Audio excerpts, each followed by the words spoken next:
Hi. A lot of people have just messaged me about this. The Steam Deck, not to be confused with the Stream Deck, is a new handheld that is being created by Valve. And just by looking at the stuff that I've already seen, I am very excited about this thing. Genuinely. I actually think this might be the best handheld we have seen just at all. So, I'm gonna go through the page. I'm just gonna give my thoughts throughout. So, firstly, comfort.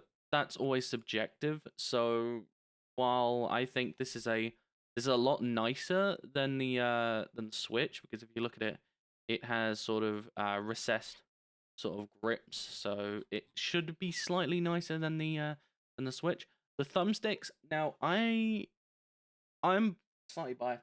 I grew up on like the PS3 and sort of stuff, so I like rounded ones. But that's easily changed because obviously you can just buy new ones. The triggers. The triggers are actual triggers and not the little like bumpy ones that you have on the Switch. I am so happy about that. And you have grip buttons, so additional macros, which oh yes, lovely. I love that. Additional macros means uh more game support means just like it means it's a lot nicer for people as well. What I wanted to mention is the two touchpads for like you had on the Steam controller, which is supported by a lot of games, and I assume they're using the same technology, and then they'll be supported as well. The button layout is a little funky, and I assume that is just because they wanted to include these touchpads. I'm not sure how I feel about this. Obviously, I'd love to get my hands on it to see how it feels to have, but these seem really far out. Like that B button, you're gonna slip your thumb off quite a lot, and that's gonna be a little annoying. So I'm hoping there are like cases that you can get, like even if it's 3D printed cases where you add a little bit more width so that it's a little bit better. The 7-inch touchscreen, obviously that's fine. It is technically still 720p. It's 1280 by 800, which is the 16 by 10 version of 720p. That's fine, because when it's 7 inches big, the DP on it is just fine. Like it'll be usable. It's not gonna be perfect, but usable.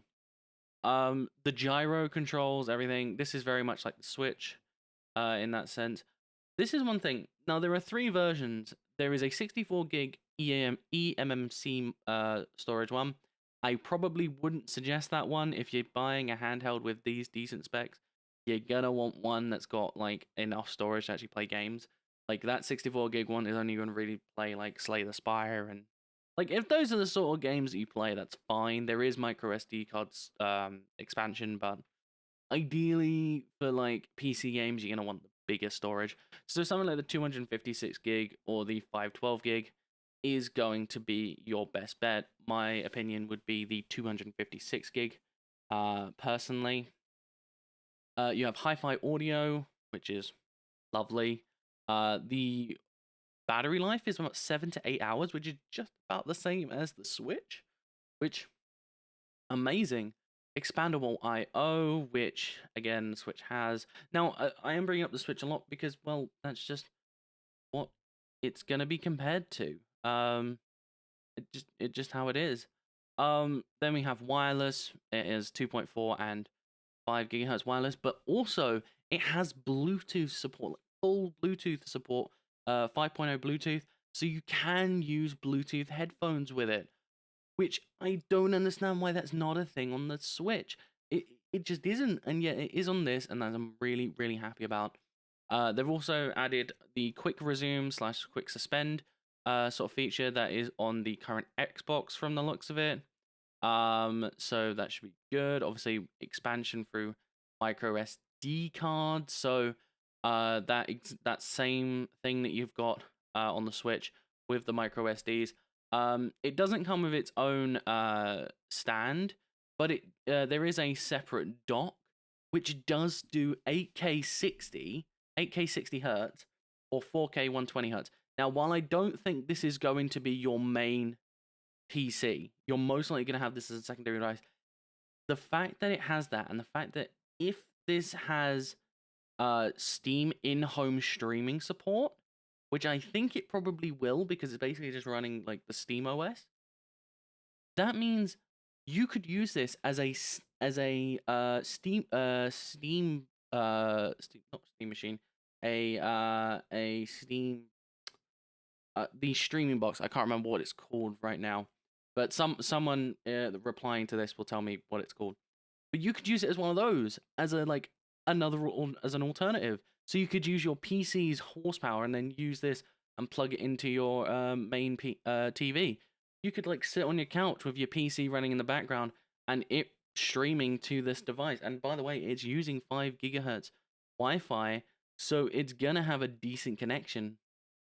It has multiplayer support because it's got multiple. It's because it's got Type C, so it has multiple ports. The dock is sold separately. It has Ethernet, DisplayPort out, which I don't understand why things aren't starting to have DisplayPort out, especially on gaming consoles. Just doesn't really make sense to me. Ethernet, because apparently that's a big thing according to Nintendo, and 3 USB ports because you're gonna want more USBs if you've got a dock, right? Now, getting into the tech specs itself, right? So we've got the dual front-facing speakers, which is going to sound really nice because if you don't know, having front-facing speakers makes it much clearer than bottom-facing, which are, I believe, on the current Switch, it is all bottom-facing. So it should be nice. There is an inbuilt mic. There's 2 mics, so stereo microphones. That's going to make using this for multiplayer a lot nicer. Though how well this would do in a sort of competitive sense, probably not a best idea. But if you're playing like Minecraft or something, it should be all right. Then you've got the LMR buttons, and you've got the 4 macro buttons on the back. Here's the big thing: Zen 2, a Zen 2 processor. Oh shit! This is the sort of shit that you're seeing on the current consoles. The actual like current like this is why we've been angry at Nintendo, because Nintendo will be like, oh, we can't put in these new. Clearly, you can. If Valve can do it, Nintendo can do it. This is the sort of shit we wanted. Now, obviously, it's not going to be as powerful as a current gen like PS5 or an Xbox Series X or anything like that. Those are huge, and you've got to consider thermals and the fact that it's a handheld, right? But the fact that it is able to pack in a 4-core, 8-thread Zen 2 processor and 8 RDNA 2 CUs. Sorry, RDNA. Yeah, sorry, I've read that wrong. I haven't got my glasses on at the moment. The fact that it's able to do that is amazing, and as far as I can tell, if we extrapolate the sort of performance from the current consoles onto what this should be, we should see some very nice performance. Probably around the sort of 720p 60 sort of range. We should see the fact that it supports 4K 120 and 8K 60. Obviously, games are not going to run at those resolutions.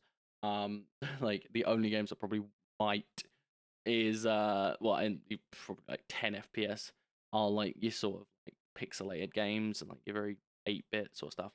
But still, this should probably be able to do something like 720p 60 or maybe even like 900p 30. And just having that slight boost in resolution, that slight increase in performance is so nice. Obviously you have the 3 versions, the 256 and everything. Now it says high speed NVMe for Gen 3. Gen 3. Honestly, for most people, you're gonna wanna just like the difference between in gaming between a high speed NVMe SSD and a low speed NVMe SSD, it isn't huge.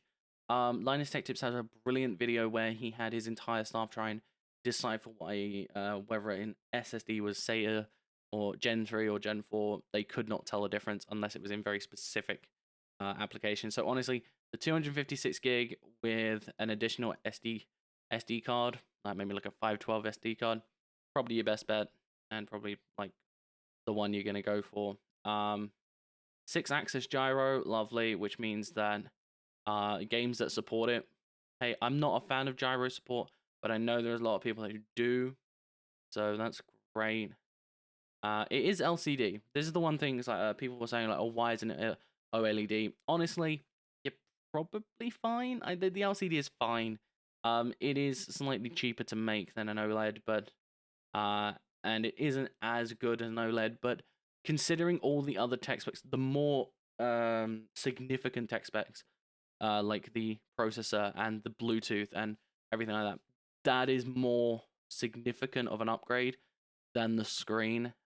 So it should be fine, honestly. Obviously, touch enabled, ambient light, all the standard stuff.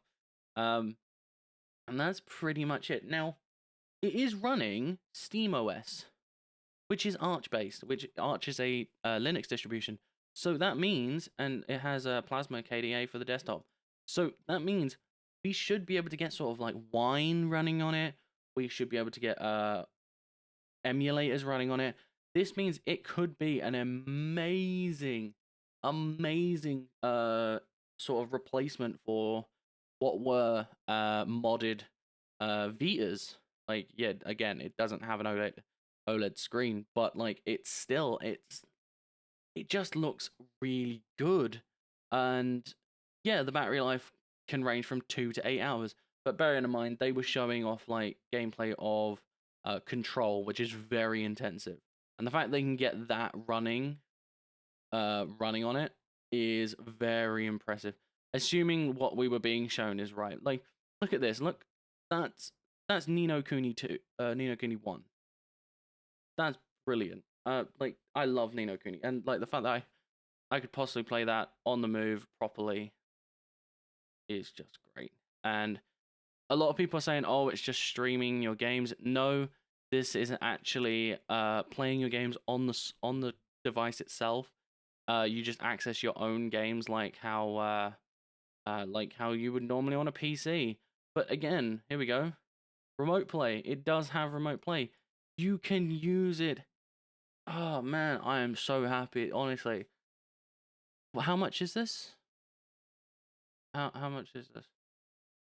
So it's right now. So this is UK pricing. So it's for the ones I would suggest would be the 459 and the 569. Honestly, 459.